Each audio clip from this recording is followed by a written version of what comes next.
here, shutting it down. Tell me about this look. You look absolutely gorgeous. Thank you. So I'm in Anthony Vaccarello, Saint Laurent. Should I tell you about the look? Yes. Yeah, so we were doing a bit of homework, my stylist and I, Law, and he had kind of thrown a few ideas out there, and this bird kind of stood out.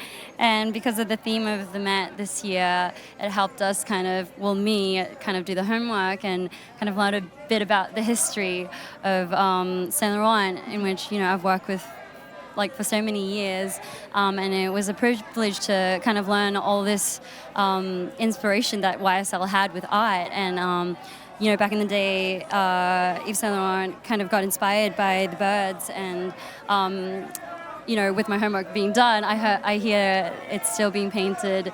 It's painted at the roof of the Louvre, in which I'm dying to go see now.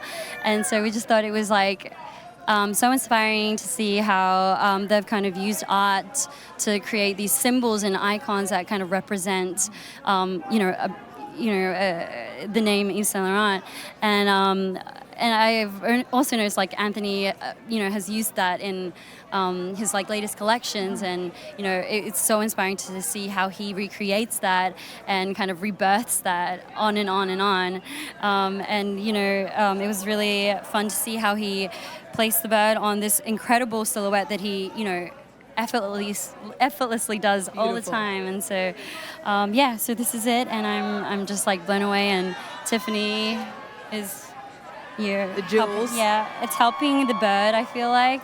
So I'm really happy that it feels like the bird is kind of pointing at the diamond. It's really cool. It's really cool, Rose. I felt like you just taught me some things. I'm so sorry. I talked for so long. No, I love it. I'm learning. I'm oh, I didn't know that. Well, thank you. I'm just excited. I'm I know, and you look gorgeous. So I want to ask you, when you perform, how does fashion inspire your performances, or how do you decide what you're going to wear on stage?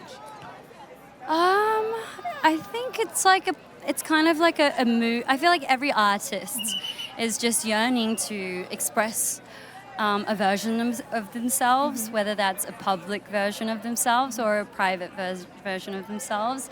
And so depending on what I'm, kind of dying to express, I think kind of changes the way I would pick an outfit or pick a persona or a personality for a day. And so it's just about everyday life and really kind of tuning into oneself, I would say. I love that. Yeah. Rose, thank you so much for stopping by. I hope you have the best time tonight. Thank you so much. Of course. Thank you.